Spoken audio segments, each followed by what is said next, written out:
డబ్బు, అనారోగ్యం, ఉద్యోగం, వ్యాపారం, అప్పులతో బాధపడుతున్నారా? మీకోసమే launch your future program. Hello నమస్తే, వెల్కమ్ టు సుమన్ టీవీ. ప్రస్తుతం మనతో పాటు స్టూడియోలో personality development coach and motivational speaker అయిన రామ్ మెట్టు గారు ఉన్నారు. వీరితో ఈరోజు కొన్ని విషయాల గురించి మనం డిస్కస్ చేద్దాం. హలో అండి రామ్ గారు, నమస్తే. నమస్తే అండి. రామ్ గారు, ఇప్పుడు మనం చూస్తున్నాము చాలా రిలేషన్షిప్స్ మ్యారేజ్ అయినాక బ్రేక్ అయిపోతున్నాయి. యాజ్ ఇన్ బిఫోర్ వాళ్ళు లివ్ ఇన్ రిలేషన్షిప్ లో ఉంటున్నారు అండ్ లవ్ లో కూడా ఉంటున్నారు. బట్ అవి కొంచెం మ్యారేజ్ అయిన తర్వాత ఎక్కువ కాలం లాస్టింగ్ ఉండట్లేదు. అంటే ఒక 2 months లేదంటే 3 months లోనే డైవోర్స్ తీసుకోవడము, బ్రేకప్స్ అయిపోవడము, ఉన్నా కానీ గొడవలు ఉండడము. సో నా డౌట్ ఏంటంటే, ఇప్పుడు లివ్ ఇన్ రిలేషన్షిప్స్ ఏదైతే ఉన్నాయో అవేమన్నా ఎఫెక్ట్ చేస్తాయి అంటారా అసలు? యాక్చువల్లీ ఎందుకంటే వీళ్ళు ఒక 5 years 6 years or 7 years live in relationship లో ఉంటారు. సో అదేమన్నా మెయిన్ రీజన్ ఉంటుందా రిలేషన్షిప్స్ బ్రేక్ డౌన్ అవడానికి ఆఫ్టర్ మ్యారేజ్ కానీ, లేదంటే వాళ్ళు లాంగ్ పీరియడ్ రిలేషన్షిప్స్ ఉండడానికి కానీ? డెఫినెట్ గా లివ్ ఇన్ రిలేషన్షిప్స్ అనేది ఆఫ్టర్ మ్యారేజ్ చాలా ఇంపాక్ట్ పడుతుందండి. లైక్ నెగటివ్ ఇంపాక్ట్ చాలా ఉంటుంది. మీరు ఒక పర్సన్ తోటి లివ్ ఇన్ లో ఉండి అదే పర్సన్ ని మ్యారేజ్ చేసుకోవడం వేరు, ఒక పర్సన్ తోటి లివ్ ఇన్ లో ఉండి ఇంకొకరిని మ్యారేజ్ చేసుకోవడం వేరు. ఇప్పుడు మీరు సేమ్ పర్సన్ ని మ్యారేజ్ చేసుకున్నా కూడా అఫ్ కోర్స్ దానికి కొన్ని నెగటివ్స్ ఉంటాయి. బట్ జనరల్ సినారియో ఏంటంటే, లివ్ ఇన్ ఒకరితో ఉంటారు, at the end of the day marriage ఇంకోరితో అవుతూ ఉంటుంది. మోస్ట్ కేసెస్ చూసుకుంటుంటాం మనం. సో ఎందుకు అలా అని అంటే, లివ్ ఇన్ అనేది mostly we get to see youngsters ఎక్కువ మటుకు లివ్ ఇన్ లో ఉంటా ఉంటారు. వాళ్ళు కాలేజ్ లో చదువుకునే టైంలో కానివ్వండి, లేదా జస్ట్ ఇప్పుడిప్పుడే వర్క్ ఆర్ కెరియర్ స్టార్ట్ చేసిన వాళ్ళు ఉంటారు. సో వాళ్ళందరూ ఏంటంటే మోస్ట్లీ లివ్ ఇన్ రిలేషన్షిప్స్ లో ఉంటూ ఉంటారు. 2 consequences మాట్లాడుకుందాం అయితే. మనకంటే సేమ్ పర్సన్ ని మ్యారేజ్ చేసుకున్నా ఎలా ఉంటుంది, లేదంటే అదర్ పర్సన్ ని మ్యారేజ్ చేసుకున్నా ఎలా ఉంటుంది? షూర్ అండి. So in that case general గా లివ్ ఇన్ లో ఉండి సేమ్ పర్సన్ ని కనుక మనం మ్యారేజ్ చేసుకుంటే వచ్చే బెనిఫిట్స్ ఏంటి అని అంటే, ప్రాపర్ అండర్స్టాండింగ్ అనేది అప్పటికి ఏర్పడి ఉంటుంది. కాబట్టి ఇద్దరు కలిసి ఉన్నారు, కలిసి ఉన్నప్పుడు ఏంటంటే they know in and out about each other. So ఇందులో దాచిపెట్టడానికి ఏం లేదు. సో ఒక పర్సన్ గురించి నాకు మొత్తం తెలుసు, అయినప్పటికీ నేను ఆ పర్సన్ ని మ్యారేజ్ చేసుకోవడానికి రెడీగా ఉన్నాను అని అంటే, ఆ మ్యారేజ్ బ్రేక్ అయ్యే ఛాన్సెస్ చాలా తక్కువ. దెన్ వై బ్రేకప్స్ అవుతాయి? ఎందుకు మరి డైవోర్సెస్ అవుతున్నాయి? మరి రిలేషన్షిప్స్ ఉన్న తర్వాత కూడా ఎందుకు బ్రేకప్ అవుతుంది అని అంటే, ఇప్పుడు చూడండి, లివ్ ఇన్ లో ఉన్నంత కాలము it's a secret relationship, right? So when it's secret relationship, it is between just 2 individuals అంతే, నీకు నాకు సంబంధించిన దిస్ థింగ్ అంతే. And when it comes to the responsibility, it is like no legal bonding is there. అట్లా responsibilities ఏం లేవు అక్కడ. అదే ఇద్దరికి పెళ్ళైన తర్వాత ఏంటంటే, ఇప్పుడు families are involved in it, right? When families are involved, general గా ఏంటంటే గొడవలు వేరియస్ రీజన్స్ వల్ల రావచ్చు.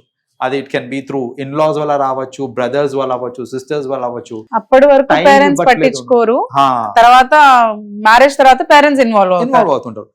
లివ్ ఇన్ లో ఉన్నంత కాలం you have all the liberty you want.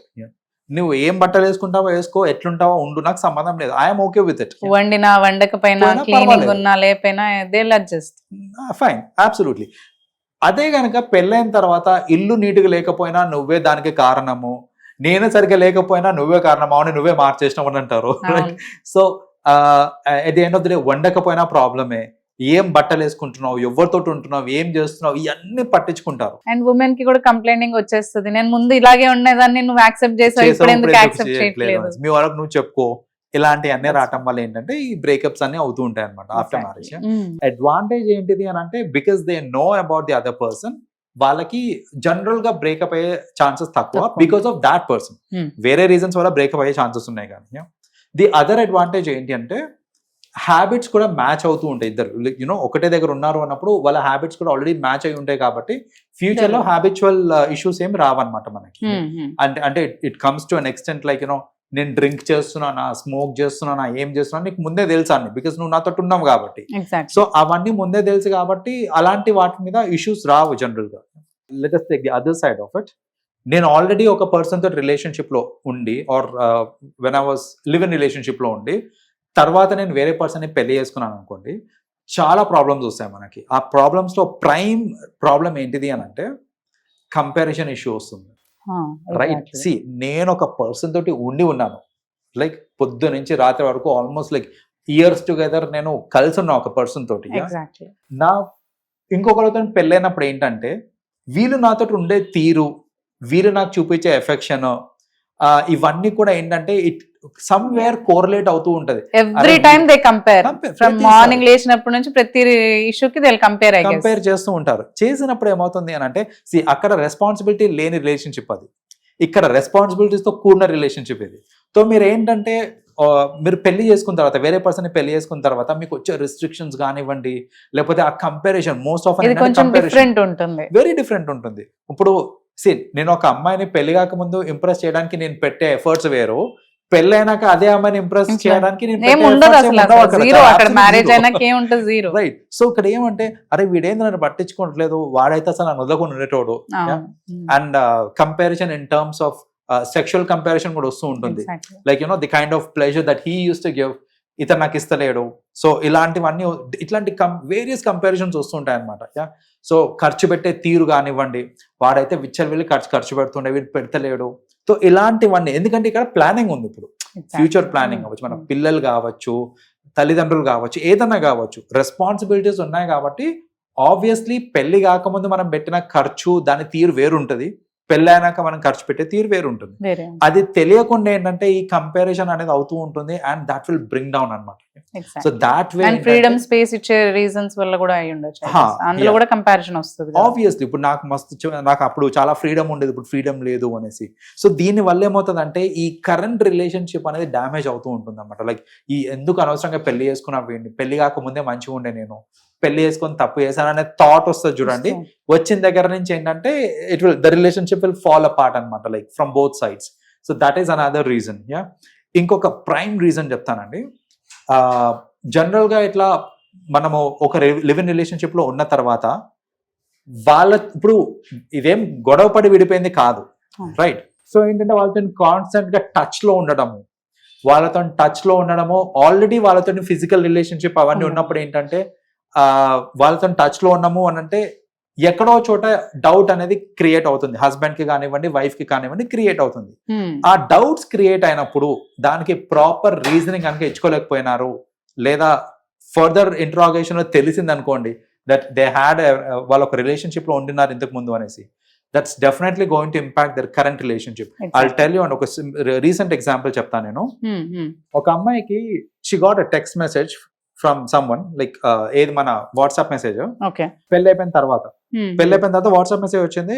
ఆ అమ్మాయి ఏంటంటే చాటింగ్ చేసి మొత్తం చేసేసి ఆ చాట్ ని మొత్తం డిలీట్ చేయకుండా చాట్ ని క్లియర్ చేసింది. She clear the chat, she did not delete the entire chat. So chat clear చేసినప్పుడు ఏమవుతుంది అని అంటే ఆ పర్సన్ ది పేరు పైననే ఉంటది, కానీ లోపలికి వెళ్ళి చూస్తే మెసేజెస్ ఏముండవు. So she deleted all the messages అంతే. సో వాళ్ళ హస్బెండ్ మొబైల్ తీసుకున్న తర్వాత చూస్తే జస్ట్ మామూలుగా క్యాజువల్ గా చూస్తే దానిలో మెసేజ్ ఏం లేవు. మెసేజెస్ ఉన్నా బాగుండు, అసలు మెసేజ్ ఏం లేవు అందులో. మెసేజెస్ ఎందుకు లేవు అని క్వశ్చనింగ్ చేస్తే తెలియక క్లియర్ చేశాను నేను అని ఏదో she tried to convince, but అతను కన్విన్స్ కాలేదు. అండ్ టెక్నాలజీ ఎంత అడ్వాన్స్డ్ ఉందనంటే ఆ అబ్బాయి ఆ పర్టికులర్ చాట్ ది బ్యాకప్ మొత్తం తీపిచ్చాడు. ఆమె క్లియర్ చేసింది సరే, బ్యాకప్ మొత్తం ఆ నంబర్ కున్న బ్యాకప్ మొత్తం తీస్తే then he got to understand that ఈ అమ్మాయికి ఆ అబ్బాయికి స్టిల్ సెక్షువల్ కాన్వర్సేషన్స్ కూడా అవుతూ ఉన్నాయి, వీడియో కాల్స్ అవుతూ ఉన్నాయి, ఆడియో కాల్స్, రెగ్యులర్ మీటప్స్ అవుతూ ఉన్నాయి. ఇవన్నీ ఆ చాట్ హిస్టరీలో వాళ్ళకి బయటపడింది అనమాట. సో బేసిక్గా ఏంటంటే ఇట్లా ప్రీవియస్ లివ్ ఇన్ రిలేషన్షిప్స్ లో ఉన్నప్పుడు ఈ కనెక్షన్ అనేది ఇంకా ఉంటది, వాళ్ళు మాట్లాడుకుంటూ ఉంటారు. అలా మాట్లాడినప్పుడు ఏంటంటే డౌట్స్ క్రియేట్ అయినప్పుడు relationships దెబ్బతింటూ ఉంటాయి. So these are the reasons or these are the negative consequences of live-in relationships. And last note, మీరేం అడ్వైస్ చేస్తారు? live-in relationships are good or bad? See, at the end of the day, live-in relationships good or bad అని అంటే చెప్పాలంటే అంటే దానిలో advantages ఉన్నాయి, disadvantages ఉన్నాయి. నేను ఇందాక అన్నట్టు మీరు అదే పర్సన్ ని if you end up marrying it turns out to be good.